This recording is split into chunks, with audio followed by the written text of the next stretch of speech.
As a vegan on the internet, it's not uncommon to face insults from time to time. I've heard them all. Soy boy, tofu breath, seitan worshiper, nutritional yeast infection, plant fucker, phytoestrogen receptacle. There's a lot of them. What I think is important though is to, take this stuff in stride. Keep a level head and don't let it get to you. There's always going to be insecure people out there trying to get a rise out of you. And if you lose your composure for even a second, the next thing you know, you're the star of some video with a name like Crazy Vegans Compilation number 136. So just, no matter what anyone says, let it just glide over you like water off a duck's. What's a milk drinker like you doing out here? Yo, what the f*** did you just call me? Why? What are you gonna do? Cry? I do not drink milk, asshole. I don't have to take that from you. I don't have to take that from you. Hey, no. I'll kick your ass, kid. Yeah, who's the beta now? Take this and hold on. Wait, who the f*** are you? Get away from me. You want some of this too? Come on, what? You giving up? Yeah, talk shit. That's what I f***ing thought. Sorry about that. Flew off the handle there a bit. He called me a milk drinker. I'm a vegan. I can't just let that fly.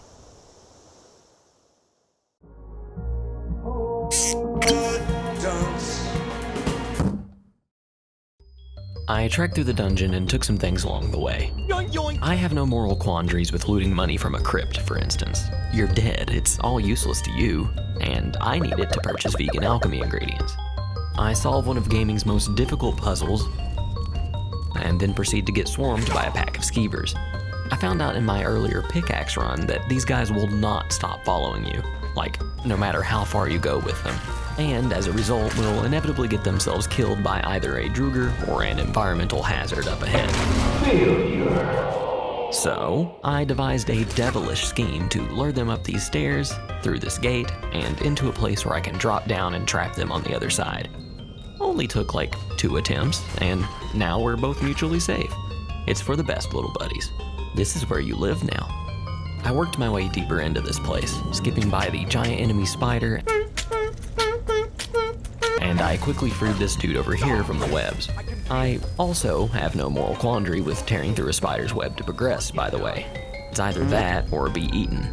I'm a vegan, not a total pushover. The dude ends up dying anyway to the Druger that lie ahead, and then I have to fight him. Which is when I developed another scummy strategy that would be a mainstay in this playthrough. Using the wait menu and hanging out for 1 in-game hour to recover all of my health, stamina, and magicka after every individual encounter.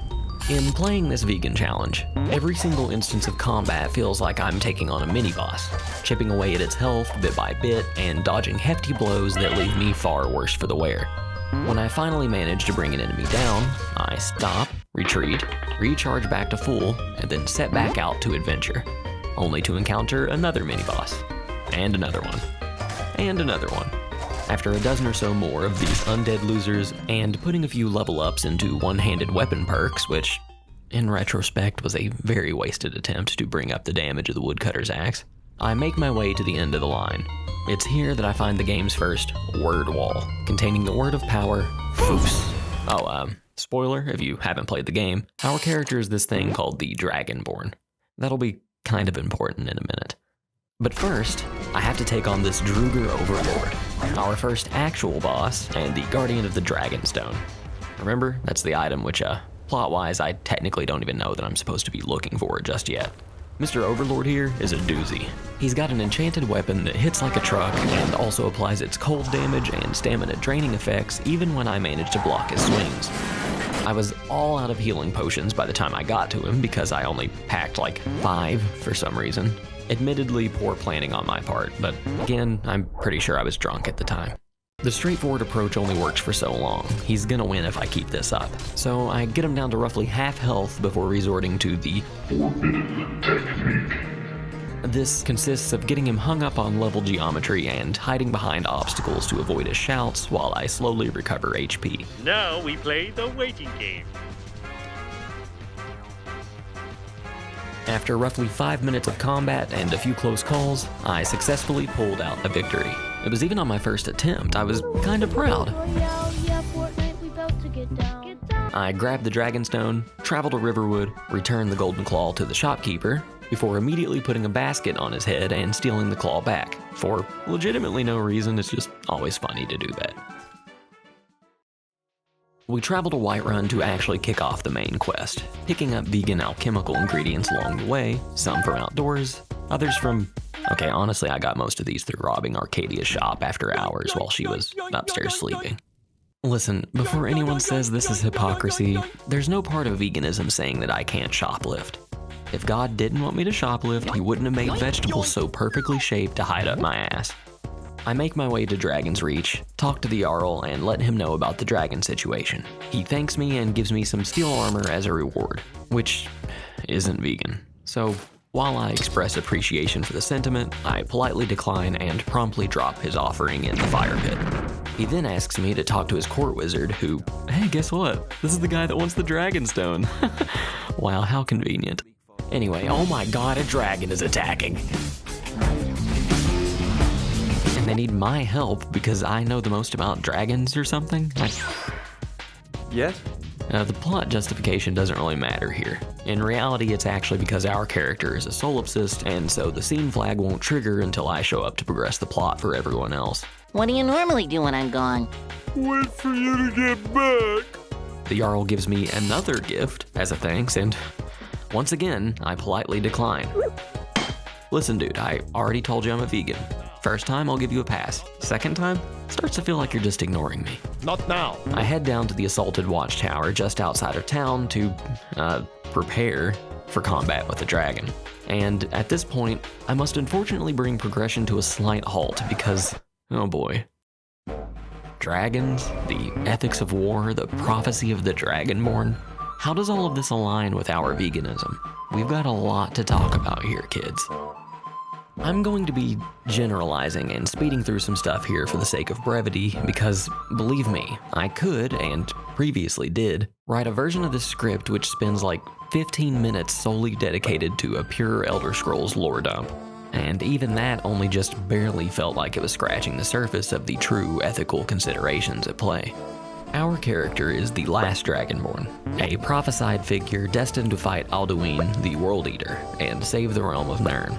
Alduin is the big bad evil guy of this game and is currently going around Skyrim reviving dead dragons and sending them out to basically just fuck everybody up indiscriminately. Not very nice stuff. As the last Dragonborn, when a dragon is slain, we are able to consume their soul, absorb...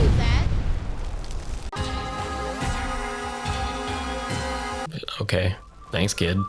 We are able to consume their soul, absorbing their knowledge and power, which we can then utilize for our own purposes. Now, on its face, that doesn't sound particularly vegan based on the original definition we're working with. But there are some factors at play that I think should be kept in mind before jumping to any conclusions. For starters, dragons in this universe are more of what we would refer to as sapient rather than merely sentient. They possess higher cognitive abilities akin to, or even surpassing, the playable races.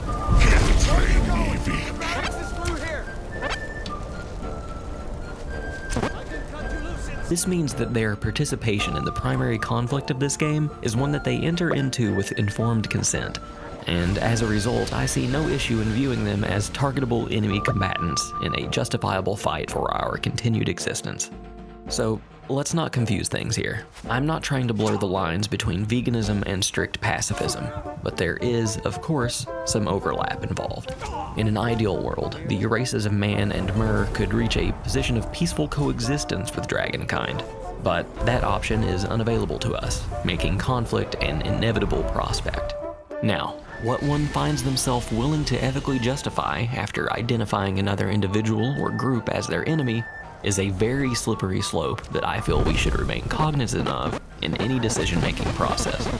This dragon that we're currently on our way to deal with is indiscriminately murdering soldiers, civilians, animals, everything.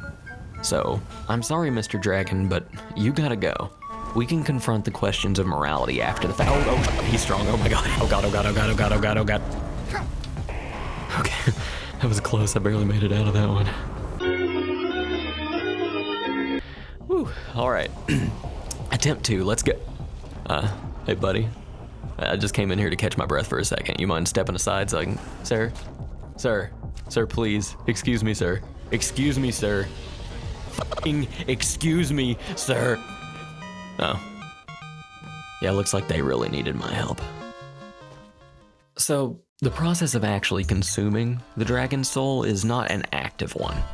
When we kill a dragon, or in this case, if other people kill a dragon while we're getting body blocked, that dragon's soul is just kind of automatically slurped up and added to a running inventory that we can spend from to unlock or progress the dragon shouts that we've discovered. Like, check it out, with a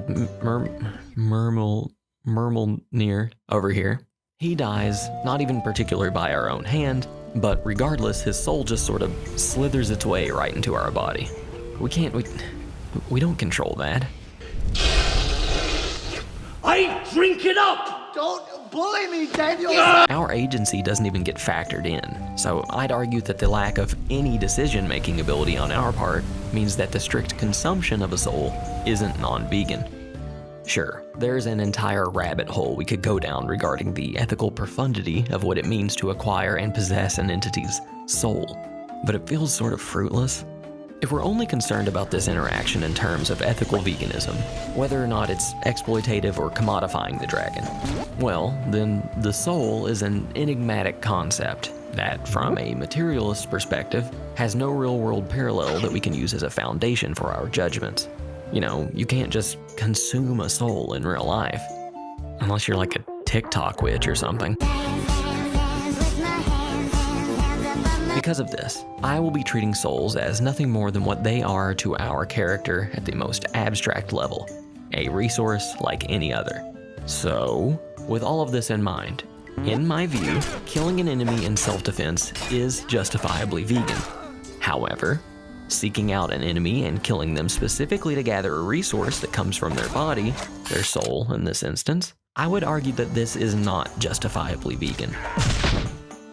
Someone trying to game this distinction could easily blur the line between these two scenarios by creating situations in which they incidentally acquire dragon souls in their travels by conveniently taking routes where dragons will be hanging out.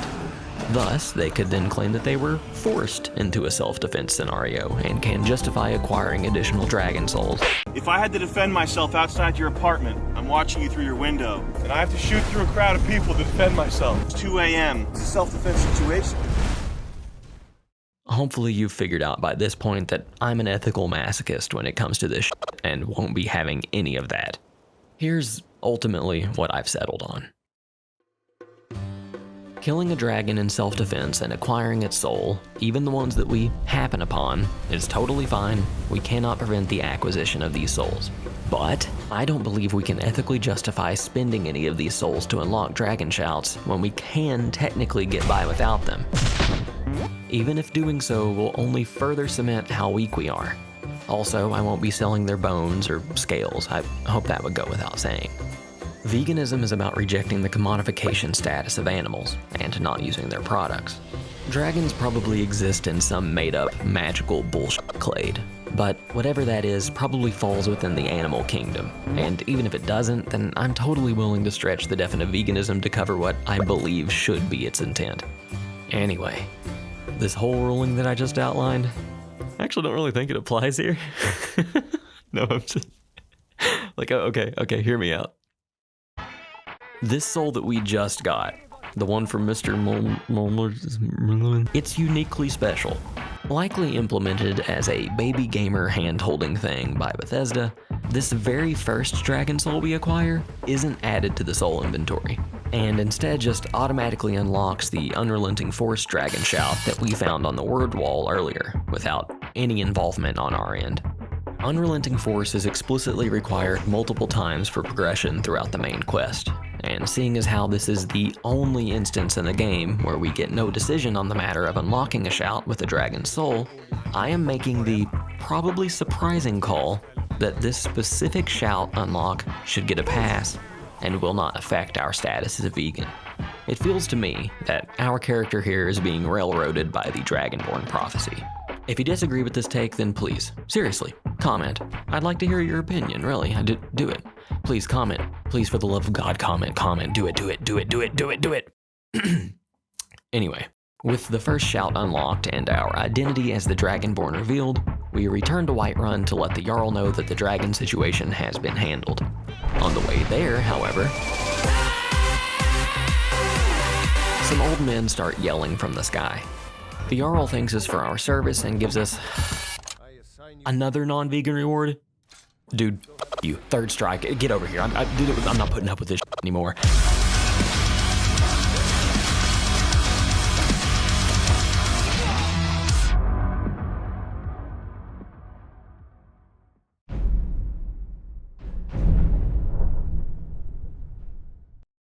Whoa, it's been a while. That took way too long. Sorry about that.